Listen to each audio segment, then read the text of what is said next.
하나님의 말씀은 마태복음 27장 41에서 44절까지 함께 봉독하겠습니다. 그와 같이 대제사장들도 서기관들과 장로들과 함께 희롱하여 이르되 그가 남은 구원하였으되 자기는 구원할 수 없도다. 그가 이스라엘의 왕이로다.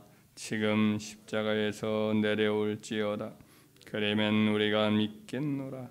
그가 하나님을 신뢰하니 하나님이 원하시면 이제 그를 구원하실지라. 그의 말이 나는 하나님의 아들이라 하였도다 하며 함께 십자가에 못 박힌 강도들도 이와 같이 욕하더라. 아멘.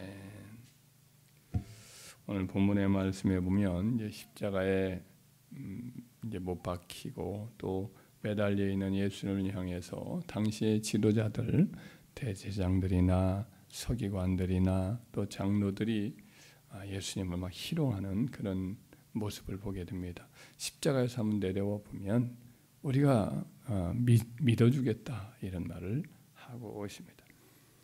예수님은 그 십자가 위에서 처절한 고통을 계속해서 당하고 있지만은 하나님께 자기를 십자가에서 내려가 달라는 말도 구하지도 않고 이 고통을 면하게 해달라고도 하지 않고 있습니다.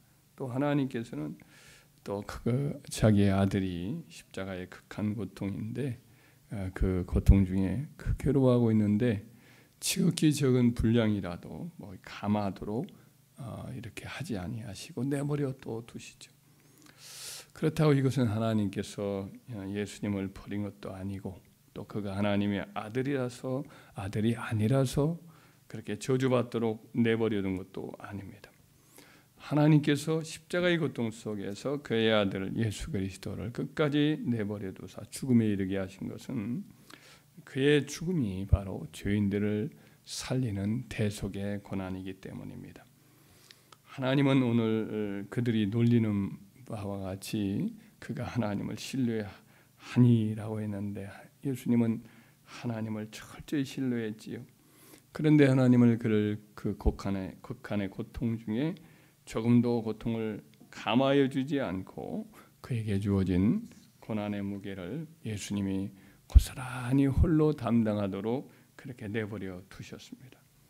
그런데 이렇게 이제 하나님의 아들의 이제 대속적 고난인데 이런 대속적 고난의 때와 같이 하나님의 사람들에게도 예수님 외에도 하나님의 사람들에게도 그와 같은 성격, 적어도 대리적 고난의 모습을 이렇게 당하는 일을 일어날 수 있는 거죠. 비록 그들이 하나님을 우리 주님을 철저하게 신뢰할지라도 하나님이 얼마든지 구원할 수 있음에도 불구하고 그들이 당하는 고난을 조금도 감하지 않고 철저히 끝까지 고스란히 당하도록 내버려 두시는 경우가 있다는 거지요. 야곱의 11째 아들 요셉도 그러한 예로 삼을 수도 있겠죠. 그가 하나님을 사랑합니다. 그가 고난 중에 하나님을 신뢰합니다. 그런데 점점 그런 고난 중에 더 깊이 떨어지게 되지요.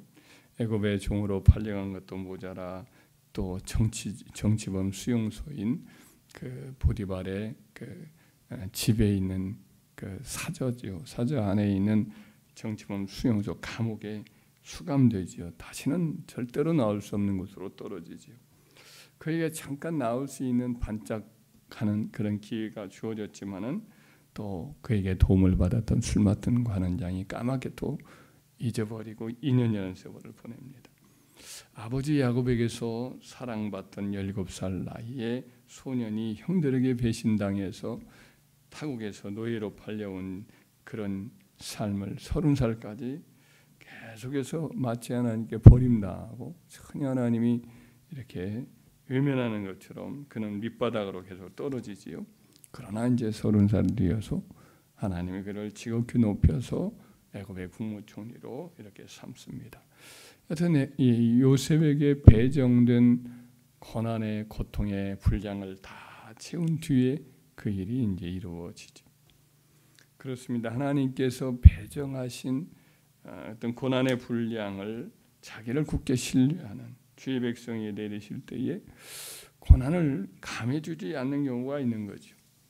그가 고난을 당할 만한 아무런 죄가 없을지라도 하나님이 그의 섭리 속에 고난을 배정하신다면 아무리 부르짖어 구원을 청한다 할지라도 전혀 고난이 감해지지 않는 거죠.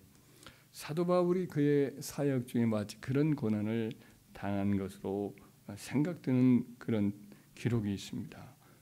고린도전 이제 고린도후서 1장에 보면 그가 소아시아죠, 터키의 서남부에 있는 그 에베소 지역에서 사역할 때로 보는데 마치 사형 선고를 당한 것처럼 극심한 고난을 당한 적이 있습니다. 그 극심한 고난 속에 그는 하나님께 간절히 매달린 후에 이제 고난에서 건져지는데 그가 그 후에 깨달았단 말을 고린도후서 4장 7절에 이렇게 진술하고 있습니다. 우리가 이 보배를 질거두세 가졌으니 이는 심히 그 능력은 하나님께 있고 우리에게 있지 아니함을 알게 하려 함이라. 우리가 사방으로 우겨쌈을 당하여도 쌓이지 아니하며 답답한 일을 당하여도 낙심하지 아니하며 박해를 받아도 버림받지 아니하며 거꾸로 뜨림을 당하여도 망하지 아니하고 우리가 항상 예수의 죽음을 몸에 짊어짐은 예수의 생명이 또한 우리 몸에 나타나게 하려 함이라. 우리 살아있는 자가 항상 예수를 위하여 죽음에 넘겨짐은 예수의 생명이 또한 우리 죽을 육체에 나타나게 하려 함이라. 그런즉 사망은 우리 안에서 역사하고 생명은 너희 안에서 역사하느니라. 사도 바울이 극심한 고난을 고스란히 당한 이유는 그 고난을 통해서 예수님의 생명이 사도의 몸에 나타나게 된다는 거죠. 그의 고난은 예수님의 죽으심에 동참하신 것인데 그로써 그의 몸에도 예수님의 부활의 새 생명이 그의 육체 가운데 나타나게 된다는 것입니다. 그런데 그렇게 죽음과 같은 고난을 통해서 예수님의 생명도 그의 몸에 나타난 것으로 끝나는 게 아니라 사도의 고난을 통해서 성도들 가운데 그가 세웠던 교회들 가운데 예수의 생명 곧 부활의 새 생명이 역사하게 된다는 거죠. 이 말씀을 통해서 사도 바울이 진술하고 있는 바 그가 당한 육체의 고난은 예수님의 고난에 동참하는 의미가 있고 또 그렇게 예수님의 고난에 동참함으로써 예수님의 부활의 새 생명의 능력이 그에게도 나타나되고 그리고 그가 섬기는 교회와 성도들에게 생명의 능력이 예수님의 생명의 능력이 고스란히 또 역사하게 된다는 거죠. 결국 사도가 그토록 곡심한 고난을 당한 것도 그가 섬기는 교회의 성도들의 생명과 교회의 유익을 위한 대속적 고난 혹은 대리적 고난이라고 하는 의미를 갖고 있는 거죠. 사도 바울이 골로새서 1장 24절에 고백하고 있는데 나는 이제 너희를 위하여 받는 괴로움을 기뻐하고 그리스도의 남은 고난을 그의 몸된 교회를 위하여 내 육체에 채우노라 이렇게 말씀을 해요. 여기서 이제 바로 그런 의미를 분명히 또 드러나서 기록을 한 거죠. 그렇다면 예수님의 십자가의 고난은 분명 죄인들의 영혼 구원을 위한 유일무이한 대체 불가의 대속적 고난인 것은 분명하지만은 그 외에도 사도들이나 주의 성도들인 오늘날 우리들 역시도 하나님의 교회나 주의 백성들을 위하여 혹은 또 누군가를 위한 대속적 대리적 고난을 당할 수 있다라는 것을 그 가능성을 분명히 열어둔 것이라고 할 수가 있겠죠. 제 경험적으로 돌이켜 보면 제가 군대에 있을 때 제 부하 중에 그 단기 사병이었던 김태훈 일병이 선배들의 같은 부대의 현역병들의 이제 구타 때문에 농약을 먹고 자살을 기도를 했을 때에 그 태훈을 위한 기도를 위하여 제가 김희승 권사님한테 기도 부탁을 전화로 했는데 이제 권사님이 기도 구역원들과 함께 금식을 하면서 기도했습니다. 또한 그 부대에 이제 새벽 예배마다 저랑 거의 둘이 이렇게 새벽 예배를 하곤 했던 김문순이라고 하는 여집사님이 밥하는 문관 집사님이셨는데 그분이 이제 태운 일이 닥치니까 부대 일이기도 하고 또 저도 제 부하일이기도 하니까 태훈이를 위해서 새벽에 둘이 같이 기도를 하곤 했는데 일주일 지난 후에 그 김무선 집사님이 주일날 목사님과 함께 이렇게 예배 후에 얘기를 나누는 과정에서 고백을 합니다. 그 일주일 전에 한 화요일날 그쯤 전에 그분이 저한테 새벽에 이야기를 하기를 내가 몸이 이상하다고 너무 안 좋다고 그 고백을 하길래 태훈이 때문에 걱정하는가 보다 그러지 말고 좀 마음을 편하게 가지라고 그랬는데 그때 그 목사님이 내려가서 태훈이하고 이야기를 나누고 올라오는데 태훈이가 죽어야 되는데 안 죽어요. 그러니까 죽어야 되거든요. 농약으로 거의 뭐 병원에서 다 버렸으니까. 근데 어떨 거냐니까 살 것 같다는 거예요. 의사 선생님 뭐라고 죽는다는 거지. 근데 그 김무선 집사님이 목사님 말을 듣더니 하는 말이야. 내가 그래서 아팠구나 하면서 자기 이 아픈 증세를 다시 한번 얘기를 하는데 목을 막 긁어내리는 고통을 겪었거든요. 그분이. 그리고 온몸에 발적이 막 일어났어요. 그리고 힘이 하나도 없는 거예요. 온몸이 막 죽어가는 것 같아요. 근데 일주일 정도 지나면서 몸이 살아나서 그때 주일날 그런 고백을 하면서 내가 태훈이 때문에 그랬나 보다고 그 얘기를 본인이 해요. 근데 제가 그때 기억이 나는 게 군대 가기 전에 친척집 갔다가 부흥회를 같이 부흥회를 갔었는데 그 부흥사님이 그와 같은 고백을 하는 것이 인상 깊게 기억이 나거든요. 자기는 누구를 위해서 기도하면 그 사람이 앓는 것과 같은 고통을 자기가 겪고 있다가 자기가 나으면서 그 사람도 낫는다. 제가 그것이 늘 인상 깊게 나왔는데 그 김무선 집사님의 말을 듣는 순간 우리 태훈이 살았다. 우리 집사님 때문에 살았다.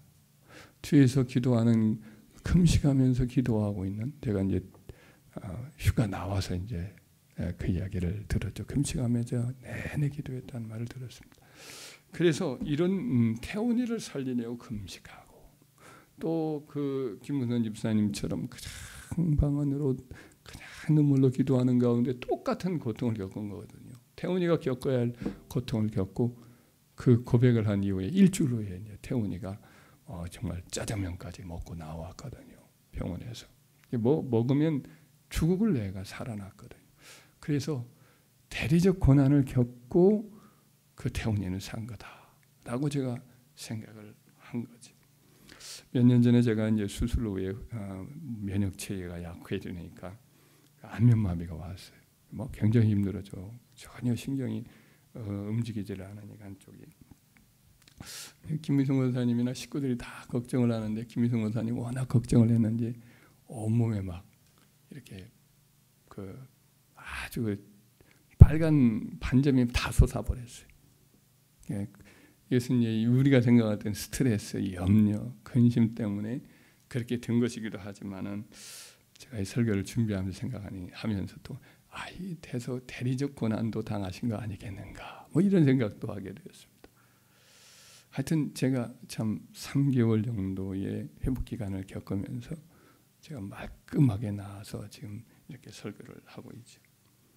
우리가 사랑하는 누군가를 위해서 대신하여 고생을 하는 경우가 있겠다라는 생각을 하는 거죠. 그러니까 어떤 육신의 고난으로 누군가를 위해서 기도할 때 그 사람을 형제를 위해서 교회를 위해서 사랑하는 우리의 어떤 가족이나 친척들과 친구들을 위해서 육신적 고난을 겪을 수도 있고 대리적으로 정신적 고난을 대리적으로 겪을 수도 있고 혹은 물질적 고난을 대리적으로 겪을 수가 있어요. 혹은 불명예와 수치를 당하는 고난을 대신 이렇게 겪을 수도 있겠죠. 이러한 대리적 고난, 대속적 고난을 겪는 것은 곧 예수님의 대속적 고난에 동참하는 것이죠. 그리고 그러한 대속적 고난을 겪음으로써 궁극적으로는 예수의 생명과 은혜와 축복과 영광에도 동참하는 것이 되겠죠. 그러한 예수님의 생명과 은혜와 축복과 영광은 다른 사람의 삶으로 또 흘러들어가서 그 사람 속에 역사한다. 사도 바울의 말대로 우리 속에는 사망이 역사하고 너희 가운데는 생명이 역사하는도다. 이런 역사가 일어나는 거죠. 그렇습니다. 우리가 하나님을 굳게 신뢰하고 사랑할지라도 때로는 고스란히 그 고난을 끝까지 당하는 경우가 있을 거예요. 예수님 그러하셨듯이. 우리는 너무 힘드니까 제발 끝나고 싶었고 어서 구원을 이렇게 이 고난 중에 받기를 원하지만은 하나님은 내버려 두시는 것 같은 고난 속에 있을 수가 있어요. 근데 하나님이 우리가 이 고난에 고스란히 고난을 당하는 것은 그 분량을 다 채우는 것은 주님이 우리 기도를 외면해서가 아니고 하나님이 우리를 버린 것도 아니고 도리어 그렇게 고난을 고스란히 당하는 것이 꼭 필요한 대리적, 대속적 고난이기 때문인 거죠. 그런 고난을 통해서 비로소 예수의 생명과 축복과 은혜가 이제 우리에게 또 우리 사랑하는 사람, 기도의 사람에게 이렇게 흘러 들어가기 때문인 거죠. 우리가 살면서 그래서 참 하나님 우리를 기도를 듣지 않는 것처럼 우리를 내버려 두는 것 같은 깊은 고난을 우리가 겪을 수도 있는데 그것이 바로 사도 바울이 겪었던 고난.